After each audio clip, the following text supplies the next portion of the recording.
She was the richest alien on the planet, and her name was known across every corner of the galaxy. Her fortune was spoken of in whispers, and her empire stretched farther than the eye could ever see. Entire moons were carved into her estates, and entire oceans were bought and sold under her command. Her ships glided through the stars painted with silver, and her towers reached so high they seemed to cut into the very fabric of the skies. She was a figure of fear and fascination, worshipped by some, envied by many, and hated by more, but none dared to challenge her because her wealth gave her the power to destroy or save entire civilizations with a single command. Everywhere she went, the ground trembled with the weight of her arrival, and the air shifted as if it recognized her authority. Her gowns shimmered with fabrics unknown to humans, materials woven from the threads of collapsed stars, and her jewels glowed with the brilliance of suns captured and caged just for her. She could silence a council with a glance, and her words, once spoken, became law. Her people called her untouchable,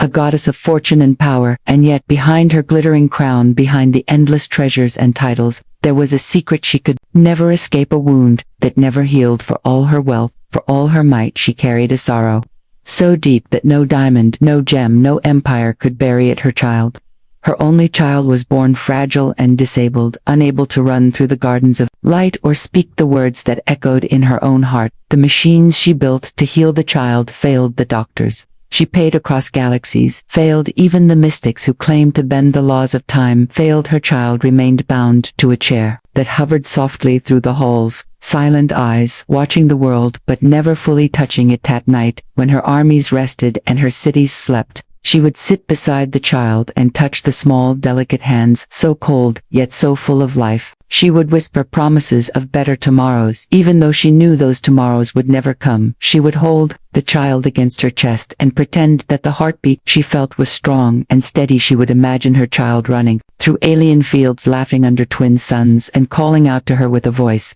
she longed to hear. But when morning came, she wore the mask of steel again, and the galaxy never knew the pain.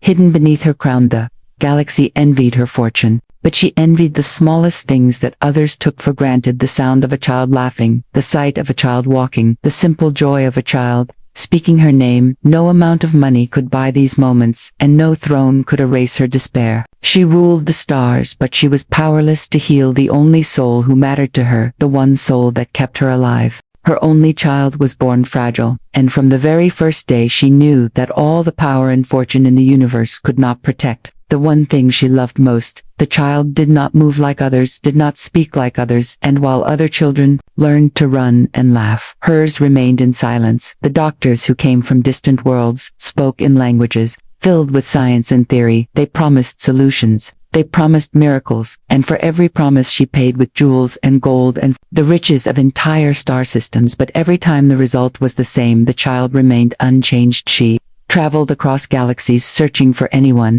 who claimed to hold the power of healing. She summoned surgeons who could rebuild bones from light. She called on engineers who could craft muscles from steel. She brought mystics who swore they could rewrite destiny with a touch of their hands. Yet each time hope rose, it quickly shattered into the same cold truth: her child remained bound to the hovering chair, eyes that watched but lips that never spoke, fingers that trembled when they reached for her hand, and each time her heart cracked deeper until she felt that nothing within her was left whole. In her palaces there were endless halls lined with gold and silver, machines humming with advanced technologies, treasures that would make any kingdom kneel. And yet within the walls of her most private chamber, there was only silence, broken by the sound of her child's shallow breathing and the soft hum of the hovering chair. The empire outside celebrated her victories. They saw her as untouchable and eternal, but within her own heart, she felt powerless, weaker than the smallest worker who lived beneath her rule. Every morning she dressed herself in shining robes that glittered like constellations, and she walked through corridors filled with bowing servants. She carried herself as if no burden could ever touch her, but inside she was weighed down by despair. She wanted to scream at the doctors. She wanted to tear apart the machines that failed her. She wanted to give away every treasure, every star, every planet, if only her child could rise from the chair and take a single step toward her. At night she often wept alone, though she never allowed anyone to see her tears. She would sit beside her child, holding the delicate hand, whispering words only a mother could speak, words of hope, words of love, words that she prayed might somehow slip into the child's heart. Even if the ears never heard them, she told the child stories of the galaxies, She owned of the battles she won, of the worlds she had saved, but more than anything, she told the child stories of the future.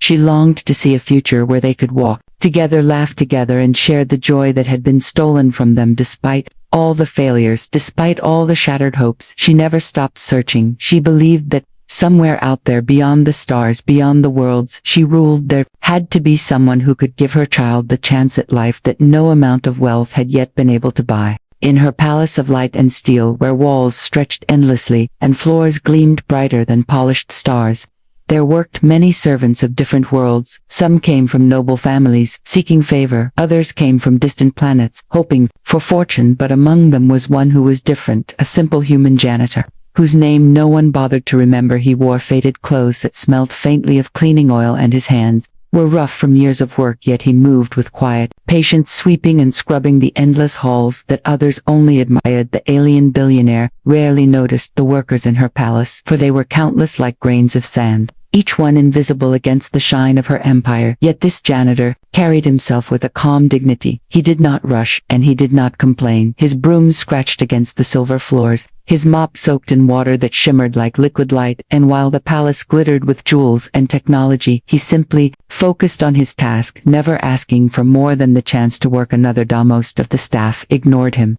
They laughed at his simple clothes. They whispered about his human origins, for in a palace filled with advanced beings and creatures touched by the stars, a human janitor seemed out of place. He did not have glowing eyes or wings of fire. He did not carry knowledge of ancient sciences. He only had his 2 hands and a quiet strength that seemed almost invisible. But perhaps it was that invisibility that allowed him to see what others missed. One day, as the billionaire walked through her halls, she noticed him in the distance.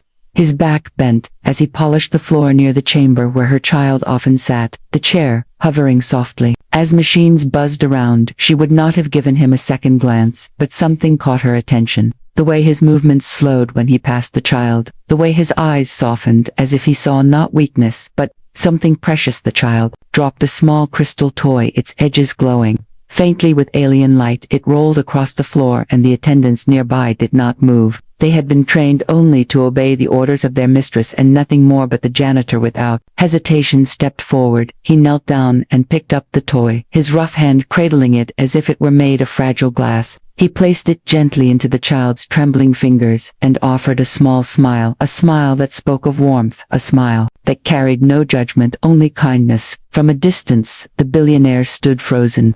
She had seen doctors handle her child with clinical care. She had seen machines repair bones with cold precision, but she had never seen anyone bend with such tenderness, never seen anyone look at her child not as a burden, not as a duty, but as a living soul worthy of respect. In that moment, something stirred within her, a feeling she had long buried, a feeling she had thought wealth could never buy. It was the beginning of something she could not yet name, and though she turned away quickly, pretending not to care, her heart carried the image of the janitor kneeling before her child, and it would not leave her no matter how hard she tried. The following day the palace continued as always, with its endless routines of power and wealth, servants rushing through corridors, guards standing like statues, machines humming with the rhythm of perfection. Yet the billionaire found her eyes drifting again toward the quiet corner where her child sat, and where the human janitor worked. He moved with the same patience, sweeping and mopping as though nothing in the world mattered more than keeping the floors shining. But every so often she noticed his gaze turning toward the child, soft, gentle, filled with something she had never seen from the countless healers and servants she had employed. When the child let another toy slip from trembling fingers, the janitor was there once more, bending down with the same calm respect, lifting it as though it were a treasure, and offering it back, not a word spoken, only a smile. A quiet presence that seemed to comfort the child more than the most advanced machines could ever do. The billionaire narrowed her eyes, at first suspicious, wondering if this man sought favor or hidden reward. But the days passed and his behavior never changed. He asked for nothing he wanted, nothing. He simply helped. One afternoon, as the sun of her world cast golden light through the crystal windows, she returned earlier than expected, and found a sight that made her pause. The janitor was no longer only cleaning. He had crouched beside her child and was carefully arranging small stones into patterns on the floor. The child leaned forward, eyes bright with curiosity, and a faint sound escaped their lips. Not words, but something close, a broken laugh, a fragile attempt at joy. The billionaire felt her chest tighten. So sharply she almost cried out. She stepped back into the shadows, watching as the janitor encouraged the child, his rough hands guiding the stones into shapes, stars, moons, tiny figures of animals from distant lands. He spoke in a soft voice, telling simple stories of life on Earth, tales of rivers and forests, of children running barefoot under skies filled with birds. His words were plain, yet every one seemed to reach her child in ways that no alien healer, no advanced teacher ever could, and she realized with shock that her child was responding. For the first time in years she heard laughter. It was faint and broken, but it was laughter. Nonetheless, a sound she had thought she would never hear again. It pierced through the walls she had built around her heart, breaking them apart piece by piece, and she felt her knees weaken, as if the weight of her empire had suddenly crashed down upon her. She gripped the wall to steady herself as 1,000 memories rushed back of the dreams she once carried, of the child she once believed could live freely. That night she did not sleep. She walked the halls restless, haunted by the sight of the janitor playing with her child. She thought of his words, his smile, his patience, and she wondered how it was possible that a man with nothing, a man who swept floors and scrubbed walls, could give her child what entire galaxies of wealth could not provide. She tried to tell herself it was a coincidence, a moment of chance, but deep inside she knew it was not chance at all. It was something else, something she could not yet name. The days that followed became different for the billionaire, though she never admitted it aloud. For the first time in years, she found herself leaving her throne earlier than usual and wandering through the endless halls of her palace. She told herself it was to inspect the servants, or to ensure the machines were working properly, but in truth, she was drawn to the same quiet corner where the janitor worked, and where her child spent most of the day. She hid herself in the shadows of tall pillars or stood behind doors left slightly ajar, watching every small gesture, every quiet act of kindness. The janitor never once looked around as if expecting an audience. He never acted differently, no matter who was present. His broom moved with steady rhythm, his mop glided across the shining floor. Yet, whenever the child dropped something or struggled with a toy or tried to move a hand, he was there instantly, not rushing, not panicking, simply kneeling with calm patience, helping in the simplest way, and always with the same gentle smile. It was a smile that held no calculation, no hidden motive, only warmth and sincerity. First, the billionaire tried to dismiss what she saw. She told herself this man was only doing what any decent worker should do, but each day the scenes repeated, and each day her certainty weakened, for she had lived among advisors and rulers who measured every gesture against profit and gain. She had watched doctors who accepted fortunes yet delivered only disappointment. She had seen mystics who spoke of miracles yet vanished when their lies were revealed, and now here was a man who owned nothing, who asked for nothing, and yet gave more than all of them combined. Her child began to change in small ways, changes so subtle that most would not notice, but she did, for she had memorized every detail of her child's existence. The eyes, once dull, now followed the janitor wherever he moved. The lips, once silent, now curved faintly when he spoke. The hands, once trembling, now reached out more often, especially toward the small stories he created with stones and toys. The billionaire felt something inside her awaken, something that had been buried beneath layers of despair. It was hope, fragile and uncertain, yet undeniably alive. At night she paced her chamber, unable to rest, her thoughts consumed by the mystery of this man. She asked herself who he was, where he came from, why he cared. When so many others had turned away, she reviewed the records of her palace staff and found his file simple, unremarkable, born on Earth, raised in poverty, worked menial jobs until one day he was brought to her world as cheap labor. Nothing extraordinary, no achievements, no recognition, yet she felt as though she were missing something, as though there was a truth hidden behind his plain story. She remembered the way her child had laughed that day, faint but real, and the sound echoed in her heart like music she had long forgotten. She thought of the janitor's words, when he spoke to the child about rivers and skies, and the way he described his world with such wonder, as though even the simplest things carried beauty. She wondered if perhaps wealth had blinded her, if in her pursuit of power she had overlooked the greatest treasure that could exist, the treasure of compassion. For the first time in her life she felt uncertain, not about her empire, not about her power, but about herself and what she had truly become.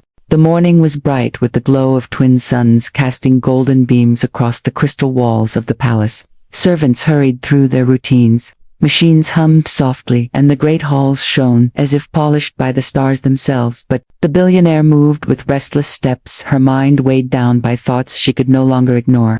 She had tried for days to convince herself that what she saw in the janitor was nothing, yet The laughter of her child kept echoing in her ears, and it pulled her like gravity. That day she chose not to hide in the shadows. She walked boldly into the chamber where her child sat and where the janitor worked his broom in hand, his clothes worn and faded but his movements steady and calm. He did not notice her at first, for he was crouched beside the child, arranging tiny stones into the shape of a star. The child leaned forward, eyes wide, lips parting, and then a sound burst forth, a soft laugh, fragile yet true. It rang through the chamber, like music sweeter than any symphony. The billionaire froze as the sound pierced her heart. She felt her hands tremble against the folds of her gown. She had paid fortunes for doctors and healers, yet none had given her this simple miracle. And here was a man with no title, no wealth, no knowledge of advanced medicine, creating what she had long believed impossible. Her child was laughing.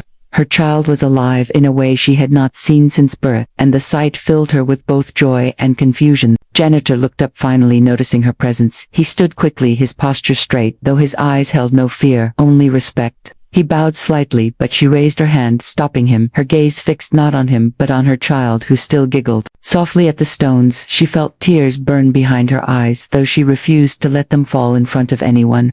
She swallowed hard and finally asked the question that had haunted her for days. Why, she demanded, why do you care so much? Why do you give your time, your patience, your smile when you have nothing to gain? The room grew silent, even the machines seemed to pause. The child looked between them, eyes curious, as though sensing the weight of the moment. The janitor did not answer right away. He lowered himself back to the ground, his hand resting lightly on the arm of the child's hovering chair. His voice when he finally spoke was calm and steady. Because every child deserves kindness, he said, because no life should feel forgotten, because sometimes the smallest acts mean more than the grandest riches. His words were simple, yet they struck her like lightning, cutting through the armor she had built around her soul. For a long moment she could not speak. She felt as though the empire she had built meant nothing in comparison to the truth spoken by this man, this worker, this human janitor, who owned nothing and yet seemed to carry more wisdom than all the councils she had ever commanded. She turned away suddenly, unable to bear the storm of emotions that swelled within her, but as she walked from the chamber,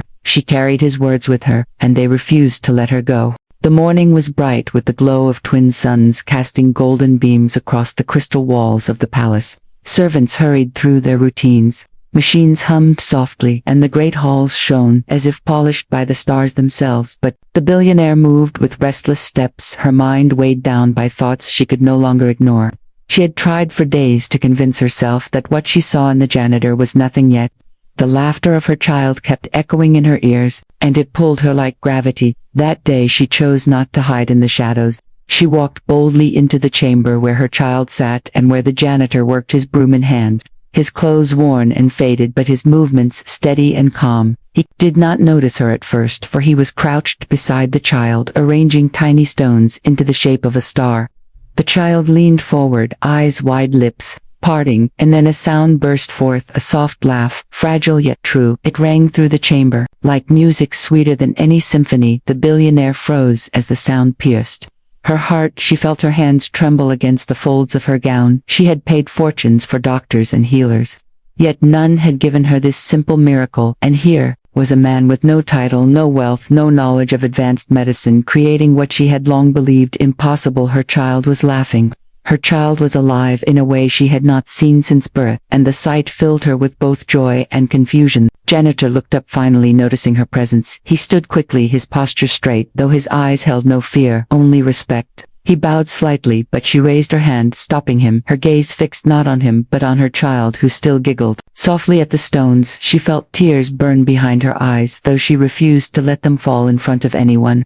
She swallowed hard and finally asked the question that had haunted her for days. Why, she demanded, why do you care so much? Why do you give your time, your patience, your smile when you have nothing to gain? The room grew silent, even the machines seemed to pause. The child looked between them, eyes curious, as though sensing the weight of the moment. The janitor did not answer right away. He lowered himself back to the ground, his hand resting lightly on the arm of the child's hovering chair. His voice when he finally spoke was calm and steady. Because every child deserves kindness, he said, because no life should feel forgotten, because sometimes the smallest acts mean more than the grandest riches. His words were simple, yet they struck her like lightning, cutting through the armor she had built around her soul. For a long moment she could not speak. She felt as though the empire she had built meant nothing in comparison to the truth spoken by this man, this worker, this human janitor, who owned nothing and yet seemed to carry more wisdom than all the counsels she had ever commanded. She turned away suddenly, unable to bear the storm of emotions that swelled within her, but as she walked from the chamber, she carried his words with her, and they refused to let her go. The days that followed were unlike any she had known before, for though her empire stretched across stars, and her fortune grew without end, her thoughts returned again and again to the simple words of the janitor. Every child deserves kindness. The phrase echoed in her mind, louder than the voices of advisors or the reports of generals. She began to wonder if she had overlooked truths so basic that they seemed invisible, and this wondering unsettled her more than any threat she had ever faced. Found herself seeking him out, though she never admitted it aloud. At first, she lingered near the chambers, where her child stayed, pretending to inspect the architecture or the machines that kept the air pure, but in truth, she was watching him. She studied the way he worked, the way he bent his back over the floors, never rushing, never complaining. She studied how he always paused when her child needed help, and how his face softened with genuine care. When he offered a smile, she began to search for cracks, expecting to find ambition or greed hidden beneath the surface. But no matter how closely she looked, there were none. One evening, she arranged a quiet test. She ordered the attendants to leave a valuable trinket scattered near the chamber, a jewel so rare that entire planets had fought wars over its shine. She waited hidden in the shadows, watching to see if the janitor would pocket it when no one was near. Instead, she saw him stoop, slowly pick it up, examine it for a moment with eyes that seemed to recognize its beauty, then without hesitation place it gently on the table beside the child, who reached out with clumsy fingers and smiled. The billionaire felt her chest tightened with both relief and disbelief. Another day she instructed the servants to spread word that a position of higher status had opened in another wing of the palace. She expected the janitor to abandon his post to seek the promotion, as so many others would, yet when the offer quietly reached him, he only shook his head and replied that he was content where he was. The work he had mattered to him, and he would not trade it for more gold or recognition.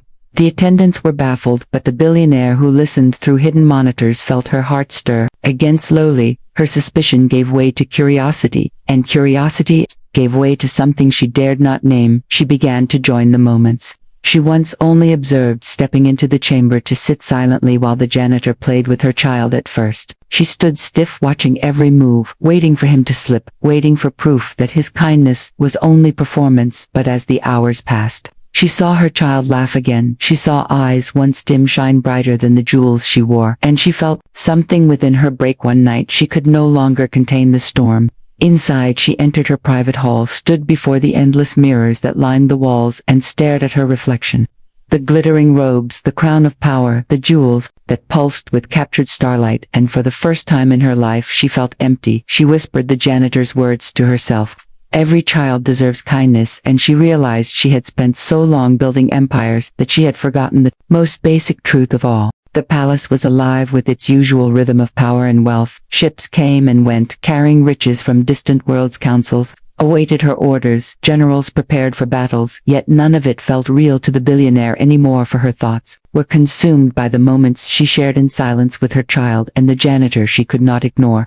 The truth that her child had begun to change. Laughter had returned to the halls, where once only silence reigned, and the eyes of her child sparkled with light that no medicine, no machine, no fortune had ever given. She found herself drawn more often into the chamber, no longer hiding in shadows but sitting quietly, sometimes on the floor beside her child, sometimes leaning against the wall watching. As the janitor spoke in his simple way, he told stories of his home world, of rain falling against rooftops, of rivers flowing gently through forests, of children running barefoot on grass under skies filled with birds. His voice carried no grandeur, no performance, only honesty, and her child listened with rapt attention, as if every word was a treasure. The billionaire felt her heart ached with every tale, for she realized she had seen entire galaxies, conquered entire empires bent before her, yet she had never known such simple beauty. She had never felt the wonder of ordinary life. She who owned stars had never walked beneath the trees of a forest. She who commanded fleets had never stood in the silence of a river at dusk. She began to envy the simplicity of the janitor's memories, and the joy they brought to her child. One evening as she watched, she noticed her child reaching out with unsteady hands, not for a toy but for the janitor's rough fingers. The man did not hesitate. He clasped the small hand gently steadying it with patience, and in that moment the child laughed again, a full sound brighter and stronger than before. The billionaire pressed her hand to her chest, overwhelmed by the realization that love and kindness had done what all her power had failed to achieve. Her child was alive in ways she had never dared to dream. That night she walked through the halls, alone, her footsteps echoing against the crystal walls. She passed treasures gathered from 1,000 worlds, jewels that glowed with eternal fire, thrones carved from meteor stone, crowns crafted with suns trapped in crystal, but none of it mattered anymore. She thought of the janitor's simple smile. She thought of her child's laughter, and she felt the weight of her empire crumble in her heart. She whispered to herself, "Love is greater than wealth, compassion is greater than power," and for the first time in her life she believed it. She wept silently in the solitude of her chamber, tears falling freely without shame. She wept not only for her child but for herself, for the years she had spent blinded by greed and ambition. She wept for the truths she had ignored and for the kindness she had almost missed. She realized that the human janitor had not only saved her child, he had saved her as well. He had reminded her of what it meant to feel alive.